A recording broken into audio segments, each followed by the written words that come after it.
Welcome to Reese Academy. I'm Shalonda Reese, your English grammar teacher, and today's lesson will be on subjects.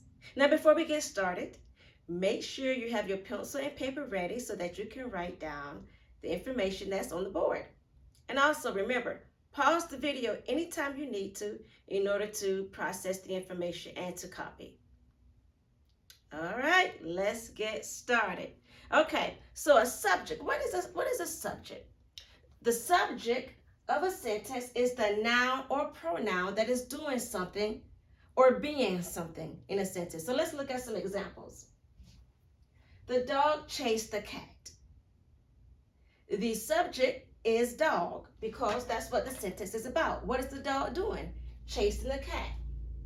So you will find in sentences the subject usually comes before the verb because it's telling you of the subject that's performing the action. Okay, so the dog is the subject. Now, the is not a subject because it's not a noun and it's not a pronoun. It's an article.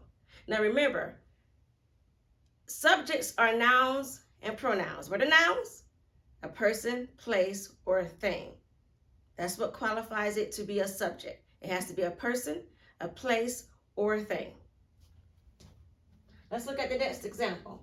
I went to the store. The subject is I, which is a pronoun. But a pronoun qualifies because a pronoun is a person, place, or thing also. It simply replaces the noun. I could have just put my name, Mrs. Reese. But I put the pronoun I to replace my name, Mrs. Reese. Okay, I went to the store. What did I do? Went to the store. So remember, the subject performs the action. All right, the next example is Dave and Sherry are married. Okay, a subject can be plural. So Dave and Sherry. So Dave and Sherry are the subject of the sentence. It's talking about both. The next example, walk slowly. Now that one looks tricky, doesn't it? Because there is no noun or pronoun in the sentence. Walk is a verb and slowly is an adverb. So then you may be thinking, then what is the subject? Well, the subject is you.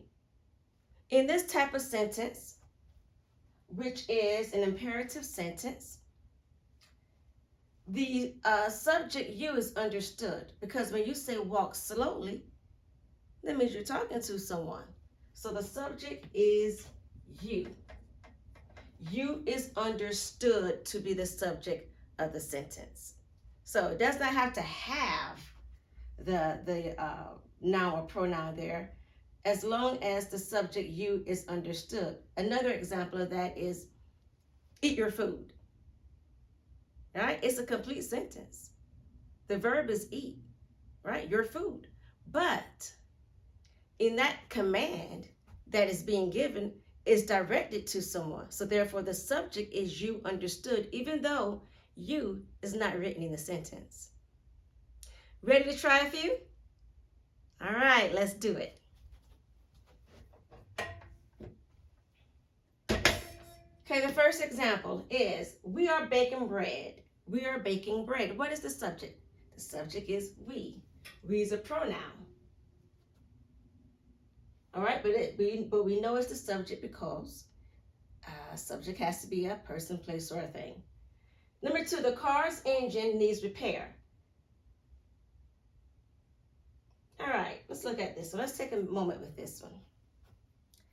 At first glance, you may think that the subject is car, but car is possessive. So it's about the engine, the car's engine. So engine is the subject. Now I can prove it to you by switching the sentence around. I could say the engine in the car needs repair. That makes it very clear that the subject is engine. But I decided to phrase it this way so that you can get some clarity. Cars is possessive, so it's about the engine. The car's engine needs repair. So engine is the subject. All right, number 3, the chess club has meetings on Tuesday. Okay, chess club is the subject. Very good. Number 4, listen to wisdom. Don't let this one trick you. Good, you understood. So the subject is you understood because it's a command. It's an imperative sentence. Listen to wisdom. Clearly, the sentence is talking to someone. That means someone is saying this sentence to someone. Listen to wisdom. All right, number 5, freedom is desired. All right, freedom is the subject. And for those of you who have watched my video on the different types of nouns, you will know that freedom is an abstract noun. And number 6, Jennifer lives in a mansion. Okay, the subject is Jennifer. It's about Jennifer. Okay, so very good. Now I want to go back to number 3. I'm going to get very particular about this for a particular reason. It's because even though I say that chess club is the subject, it is the subject. But if you want to be even more specific, it would be club. And the reason is because chess can be looked at as an adjective.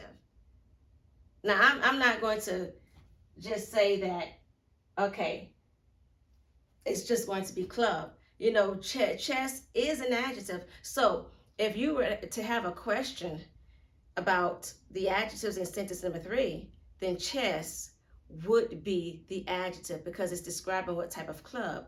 But the reason why I'm just going to say chess club is for the purposes is that that's the club. It's a chess club. You know, it's easier to recognize it as such.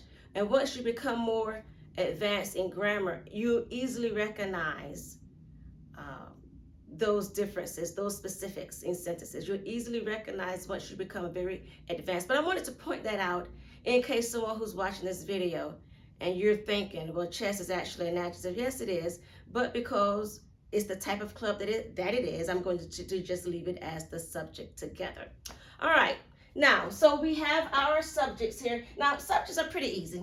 They're easy to remember. If you understand what nouns and pronouns are, then you can easily identify the subjects in sentences. It's a person, place, or a thing. It's what this is performing the action of the sentence, and usually comes before the verb. Okay, well, that's all I have for you today. I hope that was pretty easy for you, or easy enough for you to grasp it.